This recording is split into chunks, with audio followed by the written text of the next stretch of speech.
Em nosso planeta, a tapeçaria da vida entrelaça-se de maneiras extraordinárias com a história da humanidade.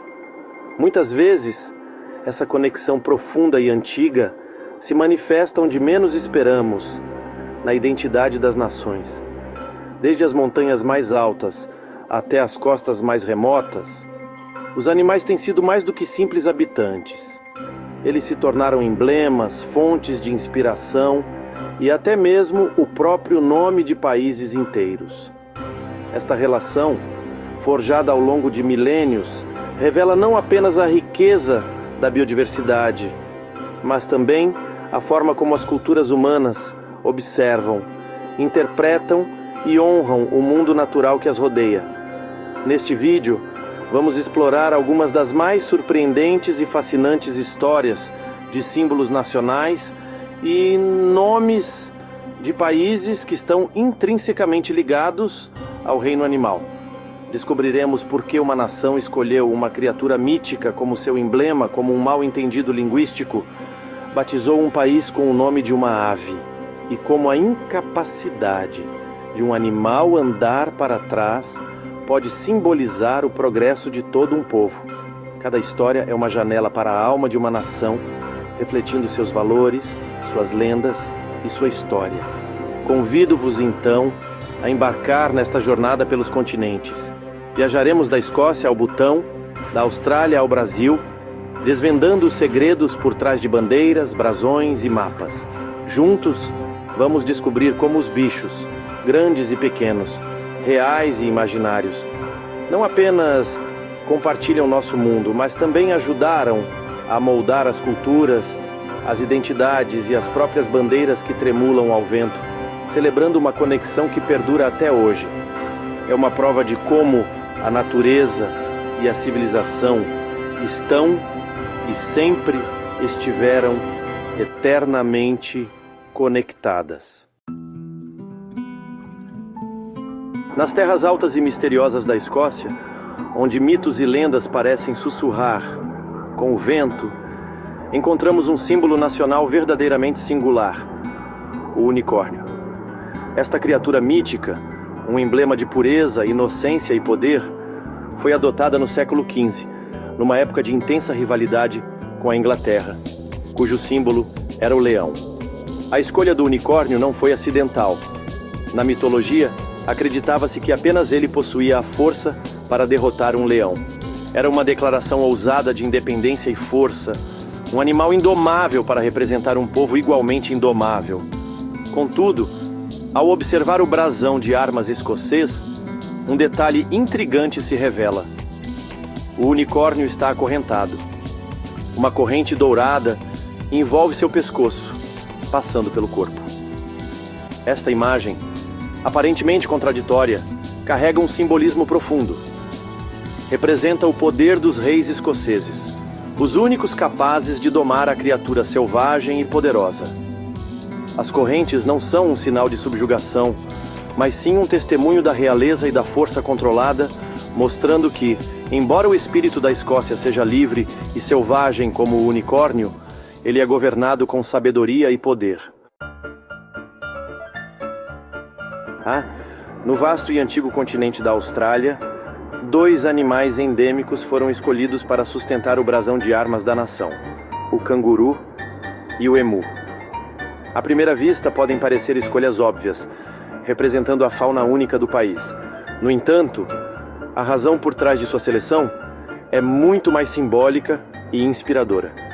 A característica mais notável que partilham não é a sua aparência, mas sim o seu movimento. Tanto o canguru quanto o emu têm grande dificuldade, se não a incapacidade, de se moverem para trás. Esta peculiaridade biológica foi transformada num poderoso símbolo nacional. Ao colocar estas 2 criaturas no seu brasão, a Austrália fez uma declaração sobre a sua própria identidade e ambição. Uma nação que olha sempre para a frente, que não recua perante os desafios e que está em constante progresso. É um emblema de resiliência e avanço, refletindo o espírito de um país jovem e dinâmico, sempre a avançar. A mensagem é clara e elegante.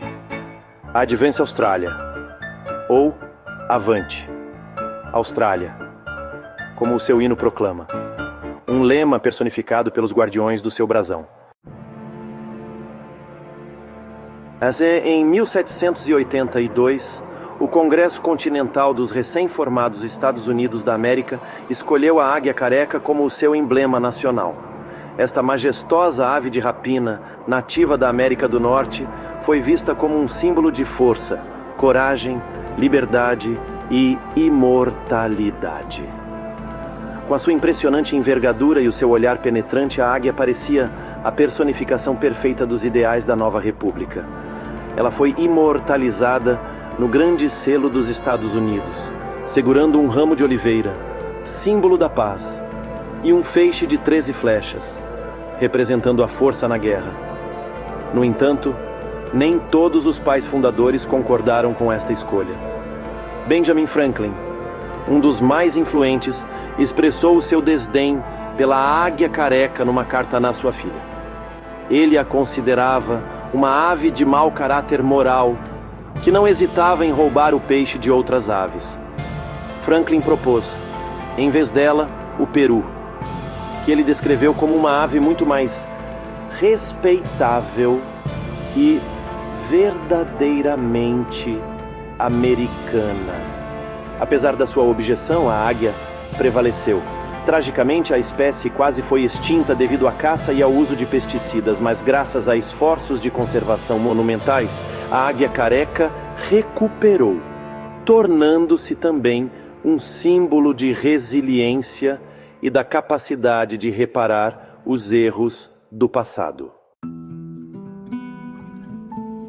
Aninhado no coração dos Himalaias, o reino do Butão guarda um tesouro nacional tão único quanto as suas paisagens, o taquim. Este animal peculiar, com cabeça de cabra e corpo de vaca, parece saído de um conto de fadas, e a sua origem, segundo a lenda local, é igualmente mágica. Conta-se que no século XV, um lama venerado, conhecido como Drukpa Kunley, ou Lama Louco, foi desafiado a realizar um milagre.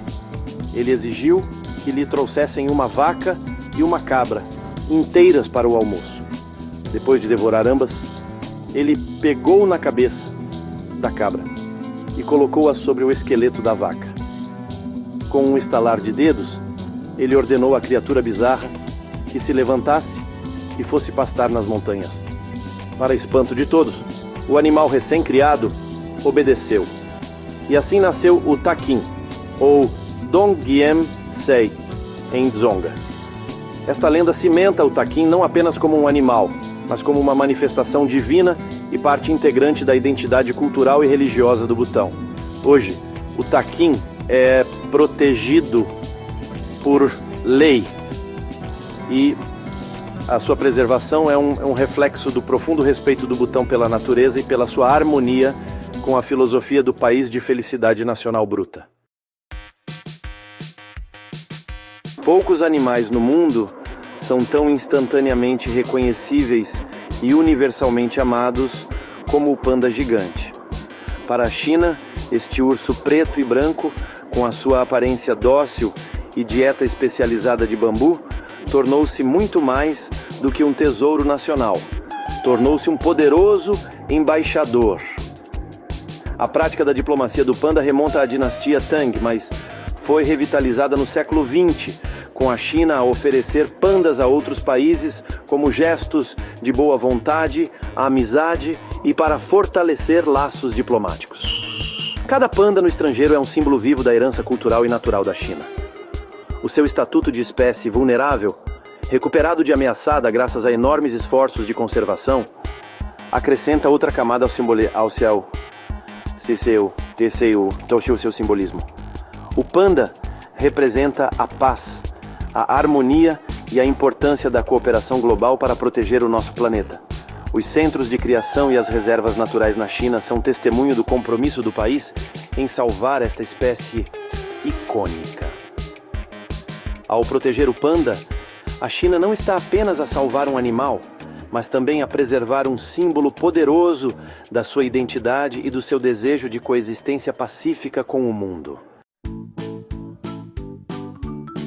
Muito antes de a folha de bordo se tornar o símbolo proeminente do Canadá, outra figura dominava a identidade nacional: o castor. Este roedor semiaquático, conhecido pela sua incrível ética de trabalho e pelas suas impressionantes habilidades de engenharia, desempenhou um papel fundamental na história do país. Durante os séculos 17 e 18, o comércio de peles de castor foi a principal força econômica que impulsionou a exploração e a colonização europeia da América do Norte.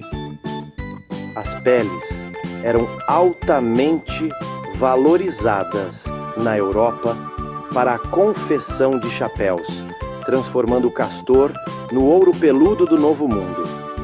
A sua importância foi tal que em 1975 o castor foi oficialmente reconhecido como um emblema nacional do Canadá.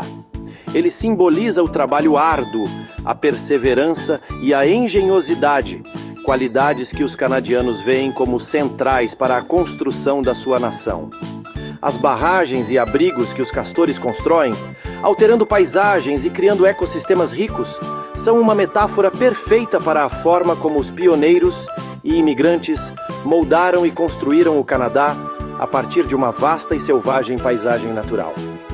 O castor não é apenas um animal, é um engenheiro, um pioneiro e um verdadeiro construtor de nações. No centro da vibrante bandeira do México, encontramos uma imagem poderosa e dramática.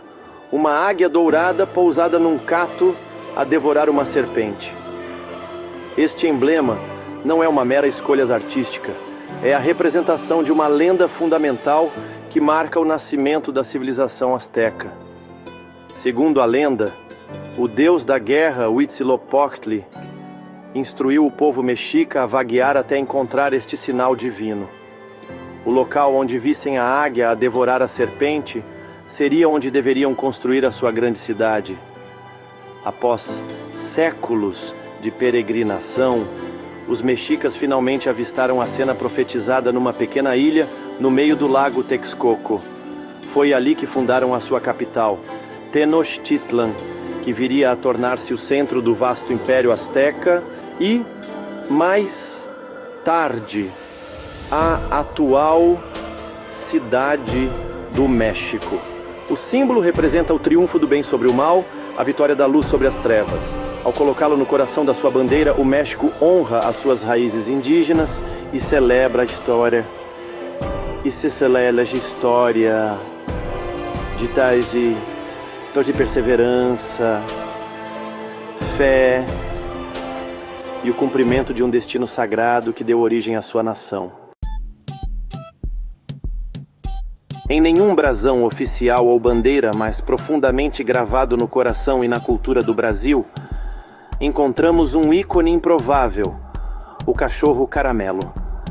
Este cão sem raça definida, de pelo curto e cor de caramelo, pode ser visto em todas as ruas, de norte a sul do país. Ele não é um símbolo de poder ou realeza, mas sim de algo talvez mais fundamental, a própria brasilidade. O caramelo tornou-se um emblema da resiliência, da capacidade de sobreviver e prosperar mesmo nas condições mais adversas, com uma malandragem e um carisma inconfundíveis. A sua ascensão a ícone cultural foi um fenômeno orgânico impulsionado pela internet e pelo afeto popular. Petições online pediram a sua imagem em notas de dinheiro, e ele é celebrado em memes, arte e conversas cotidianas. O cachorro caramelo representa o povo brasileiro miscigenado, adaptável, que enfrenta as dificuldades com um espírito inabalável e um toque de humor. Ele é um lembrete de que os símbolos nacionais mais poderosos nem sempre são escolhidos por comitês. Por vezes, eles são simplesmente reconhecidos e abraçados pelo povo, tornando-se um espelho fiel da alma de uma nação. Em Portugal, A figura de um galo colorido, tipicamente preto com cristas e corações vermelhos, é um dos símbolos mais omnipresentes e queridos. Este não é um galo qualquer, é o Galo de Barcelos. E a sua história é uma lenda de fé e justiça.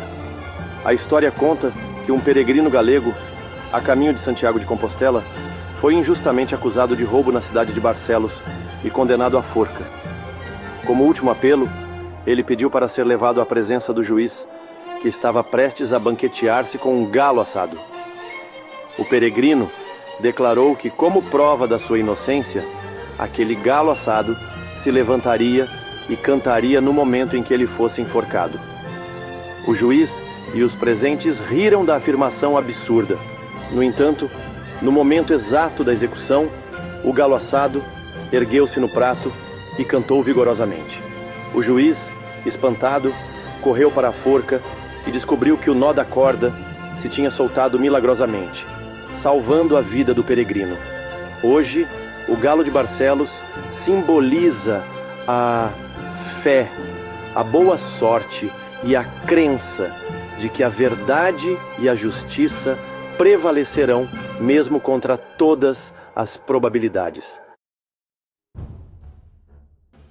Uma das mais curiosas sobreposições entre o nome de um país e um animal é a que envolve a Turquia e a ave que, em inglês, partilha o seu nome Turkey, ou seja, Peru. Essa confusão linguística, olha só, tem raízes numa história bem complexa de comércio e geografia. A ave, na verdade, é nativa da América do Norte.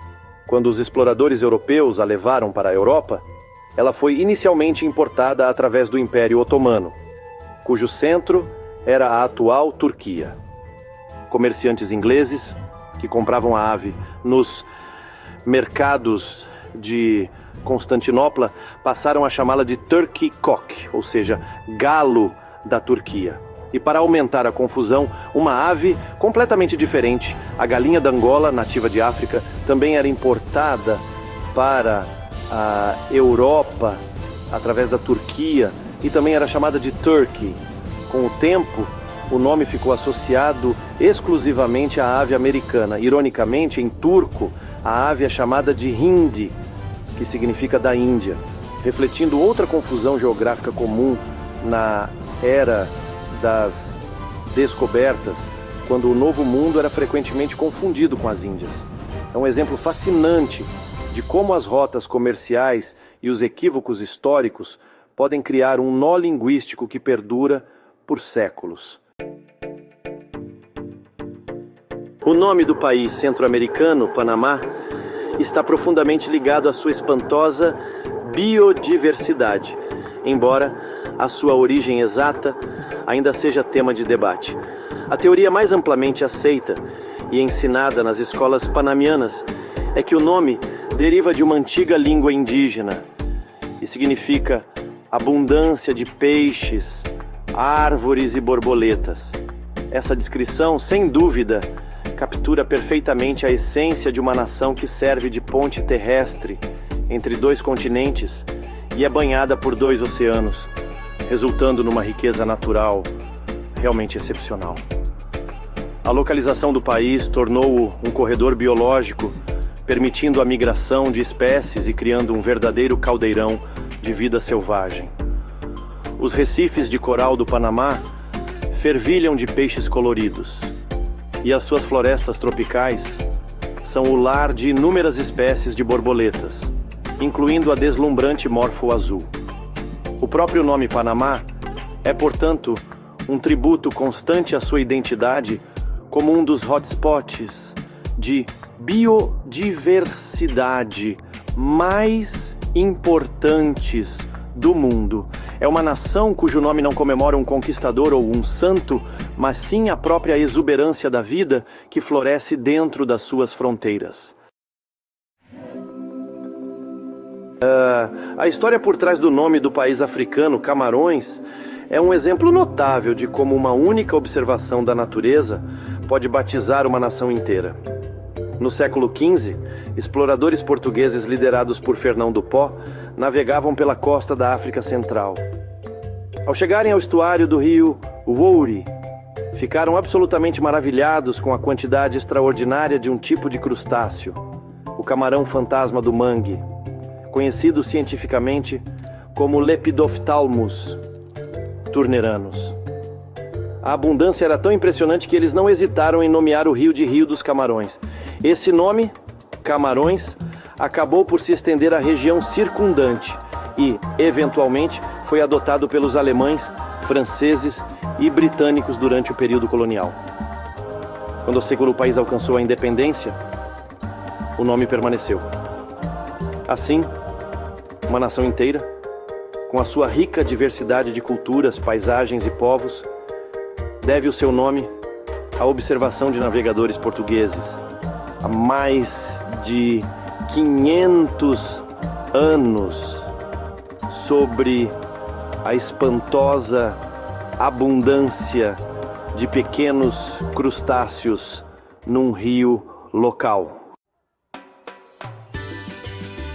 O nome poético do Uruguai tem as suas raízes na língua guarani, falada pelos povos indígenas da região antes da chegada dos europeus.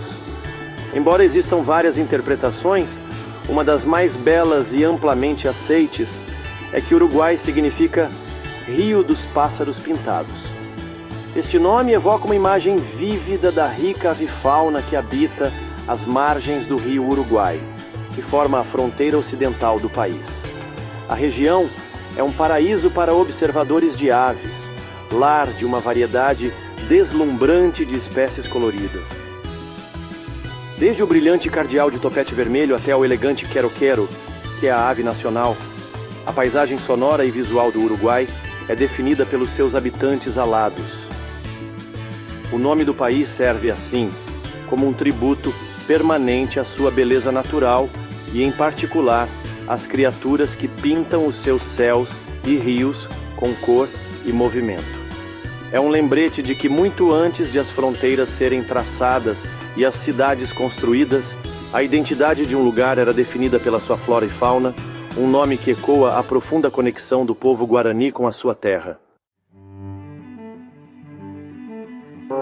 A coincidência de nomes entre o país sul-americano Peru e a ave peru, ou turkey em inglês, é uma fonte de confusão e curiosidade. No entanto, ao contrário do caso da Turquia, aqui a ligação é puramente acidental e as suas origens são completamente distintas. O nome do país, Peru, provavelmente deriva de Biru, o nome de um chefe indígena que vivia perto da Baía de San Miguel, no Panamá, no início do século XVI. Os exploradores espanhóis, ao ouvirem este nome, começaram a aplicá-lo a toda a vasta e desconhecida região a sul, que eventualmente se tornou o vice-reino e depois a República do Peru. Por outro lado, como já vimos, o nome da ave, em inglês, turkey, veio de uma confusão com a Turquia. A ave, sendo nativa da América Rica do Norte, não tem qualquer ligação natural com o país andino. A sobreposição de nomes é, portanto, um capricho da história e da linguagem, uma daquelas coincidências improváveis que nos lembram das jornadas tortuosas que as palavras podem tomar. O Peru, a nação, deve o seu nome a um chefe local, enquanto o Peru, a ave, deve o seu nome a rotas comerciais e a uma geografia mal interpretada. A origem do nome Espanha é surpreendente e remonta a mais de 3.000 anos, aos navegadores fenícios que exploravam o Mediterrâneo. Ao chegarem à Península Ibérica, depararam-se com uma enorme quantidade de animais que nunca tinham visto antes, mas que se assemelhavam a uma criatura da sua terra natal, o Hyrax, um pequeno mamífero peludo. Na sua língua, eles chamaram a região Ixafanim, que significa terra dos Iraxes. Quando os romanos chegaram séculos depois, latinizaram este nome para a Espanha. O problema é que os animais que os fenícios viram não eram Iraxes, mas sim coelhos. Houve uma confusão zoológica, portanto, o nome de uma das nações mais influentes da história mundial, Espanha, deriva de um erro de identificação de um animal. Significa essencialmente Terra dos Coelhos. É uma reviravolta humilde e fascinante na história, mostrando como a identidade de um lugar pode ser moldada por uma primeira impressão, mesmo que essa impressão estivesse equivocada.